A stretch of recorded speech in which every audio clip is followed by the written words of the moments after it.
you so much for joining. Today I would like to introduce the Sharpe ratio, which is a metric or measurement to calculate or measure the performance of an asset or of a portfolio. There are some other measurements. This is only one. So you have Sharpe ratio, you have risk-adjusted performance, you have alpha, you have trainer ratio. I will do more videos on those as well and give you an idea why they are different and how you can use them. So Sharpe ratio, very quickly, if you have two portfolios or two assets and you want to understand which portfolio provides greater performance, you can look at the return and say, okay, performance one has provided a return of 10%, and the other portfolio has provided a return of 15%. Then you know, okay, 15% is better than 10. But looking at the return is not everything. We also need to look at, okay, what is the underlying risk?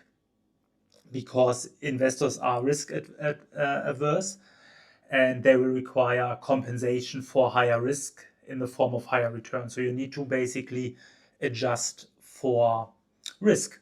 That's why a commonly used measure of performance is Sharpe ratio, which is defined as portfolio's risk premium.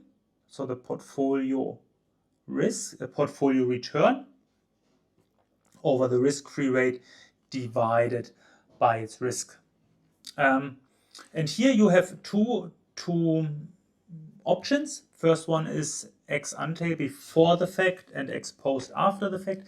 It's the same calculation, just in case you come across different symbols, then you know one is, okay, I look at expected data, or I look at realized data, what has happened in the past. So if we maybe use an example, let's use the first one, ex ante. Let's say, okay, we want to look at a portfolio. Let's assume our expected portfolio return is 12%. That's what we expect the portfolio to provide. Then our risk-free rate, let's say it's 4%. And then the expected portfolio risk. Here we are using standard deviation. Here we are using total risk. That's why we're using standard deviation, 15%. If you would type this in your calculator, would provide 0.533. This would mean that for every unit of risk, as measured by standard deviation, by every unit of risk taken, the investor is expecting an 0.533 unit of excess return over the risk-free rate. Yeah. Then let's say after a while the portfolio has performed, and then we look back and think about, okay, what was the portfolio's actual performance? So what was the portfolio's realized mean portfolio return? Let's assume it's 10%. Risk-free rate, again, 4%. And then the realized standard deviation of the portfolio return is 18%. And now we are looking back, ex post, we are looking after the fact. And then turns out, after we type this in your calculator, let's say the average risk-free rate, let's say maybe the risk-free rate has even changed a bit over time. Then what we would see is 0.389, and then which turned out to be lower. So the performance of the portfolio is actually lower than what we have expected. So how to interpret?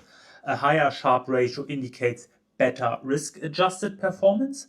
A Sharpe ratio below 1 suggests modest risk-adjusted returns, and a Sharpe ratio above 1 is generally considered strong.